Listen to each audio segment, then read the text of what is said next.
നടൻ വിജയുടെ നേതൃത്വത്തിലുള്ള സർക്കാർ തമിഴ്നാട്ടിൽ അധികാരമേറ്റിട്ട് 10 ദിവസമേ ആയിട്ടുള്ളൂ. ഇതിനിടെ വലിയ പ്രതിസന്ധികളാണ് മുഖ്യമന്ത്രിയും സർക്കാരും നേരിടുന്നത്.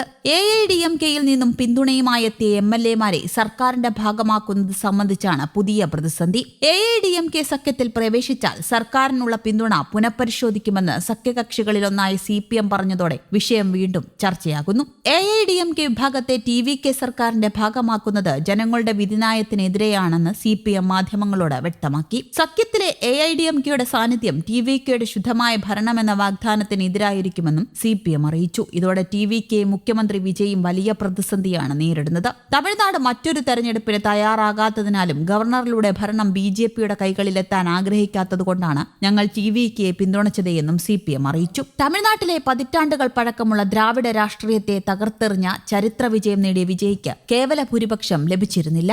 234-ൽ 108 സീറ്റ് തൂത്തുവാരിയ TVKയ്ക്ക് 10 സീറ്റിന്റെ കുറവായിരുന്നു കേവല ഭൂരിപക്ഷത്തിന് വേണ്ടിയിരുന്നത്. രാഷ്ട്രീയ നാടകങ്ങൾക്കൊടുവിൽ കോൺഗ്രസ്, VCK, CPM, CPI, മുസ്ലിം ലീഗ് തുടങ്ങിയ കക്ഷികളുടെ പിന്തുണയോടെ ഭൂരിപക്ഷം തികയ്ക്കുകയായിരുന്നു. എന്നാൽ വിശ്വാസ വോട്ടെടുപ്പിൽ 24 AIDMK വിമത MLAമാരുടെ പിന്തുണ കൂടി വിജയി തേടിയെത്തി. ഈ MLAമാരെ സർക്കാരിന്റെ ഭാഗമാക്കുന്നതിനെതിരെയാണ് CPM ഇപ്പോൾ രംഗത്തെത്തിയിരിക്കുന്നത്. നേരത്തെ കോൺഗ്രസും ഇതുമായി ബന്ധപ്പെട്ട മുന്നറിയിപ്പ് വിജയിക്ക് നൽകിയിരുന്നു. AIDMKയിൽ നിന്ന് കൂറുമാറി വിശ്വാസ വോട്ടെടുപ്പിൽ TVKയെ പിന്തുണച്ച MLAമാരെ മന്ത്രിസഭയിൽ ഉൾപ്പെടുത്തരുതെന്ന് കോൺഗ്രസ് നേതാവ് കാർത്തി ചിദംബരം ആവശ്യപ്പെട്ടു. വിജയുടെ രാഷ്ട്രീയ പ്രതിച്ഛായയ്ക്ക് തീരുമാനം വലിയ കളങ്കമുണ്ടാക്കുമെന്ന് കാർത്തി ചൂണ്ടിക്കാട്ടിയിരുന്നു. വിജയ് സർക്കാരിന്റെ സുസ്ഥിരതയ്ക്ക് കോൺഗ്രസിന്റെയും മറ്റ് സഖ്യകക്ഷികളുടെയും പിന്തുണ മാത്രം മതിയെന്ന് കാർത്തി ചിദംബരം പറഞ്ഞു. 5 വർഷം പൂർത്തിയാക്കാൻ അണ്ണാ-DMKയുടെ ആവശ്യമില്ലെന്നും മാറ്റത്തിനായി വോട്ട് ചെയ്ത ജനങ്ങളെ വഞ്ചിക്കുന്ന തീരുമാനങ്ങൾ വിജയ് എടുക്കരുതെന്നും അദ്ദേഹം വ്യക്തമാക്കുകയും ചെയ്തിരുന്നു.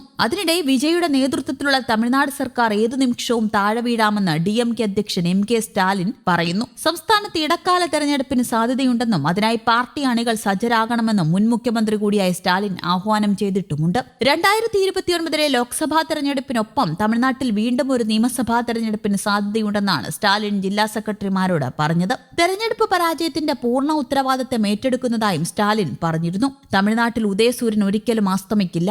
ഈ പരാജയം താൽക്കാലികം മാത്രമാണ്. നമ്മൾ ശക്തമായി തിരിച്ചുവരുമെന്നും സ്റ്റാലിൻ പറഞ്ഞു. സമൂഹ മാധ്യമങ്ങളിൽ TVK ഏറെ മുന്നിലാണെന്ന സൂചന നൽകിയ സ്റ്റാലിൻ DMK തങ്ങളുടെ ഡിജിറ്റൽ സാന്നിധ്യം വർദ്ധിപ്പിക്കണമെന്നും ആവശ്യപ്പെട്ടു. ഒരു കാലത്ത് നമ്മൾ ചായക്കടകളിൽ സംസാരിച്ചിരുന്ന രാഷ്ട്രീയം ഇനി സോഷ്യൽ മീഡിയ ഹാൻഡിലുകളിലൂടെ സംസാരിക്കണമെന്നായിരുന്നു സ്റ്റാലിൻ പറഞ്ഞത്. പരാജയത്തിന്റെ കാരണങ്ങൾ പഠിക്കാനും പൊതുജനങ്ങളിൽ നിന്ന് നേരിട്ട് പ്രതികരണങ്ങൾ ശേഖരിക്കാനുമായി DMK 36-അംഗ സമിതി രൂപീകരിച്ചിട്ടുണ്ട്. തമിഴ്നാട് രാഷ്ട്രീയത്തിൽ 59 വർഷമായി നിലനിന്നിരുന്ന ദ്രാവിഡ പാർട്ടികളുടെ ആധിപത്യം അവസാനിപ്പിച്ചാണ് TVK ഏറ്റവും വലിയ ഒറ്റക്കക്ഷിയായി ഉയർന്നു വന്നത്. എന്നാൽ DMKയുടെ അവകാശവാദങ്ങളിൽ ആശങ്കയില്ലെന്നും 5 വർഷത്തെ കാലാവധി പൂർത്തിയാക്കാൻ ആവശ്യമായ ഭൂരിപക്ഷം തങ്ങൾക്കുണ്ടെന്നുമാണ് TVK വൃത്തങ്ങൾ വ്യക്തമാക്കുന്നത്. News desk, Kerala Kaumudi.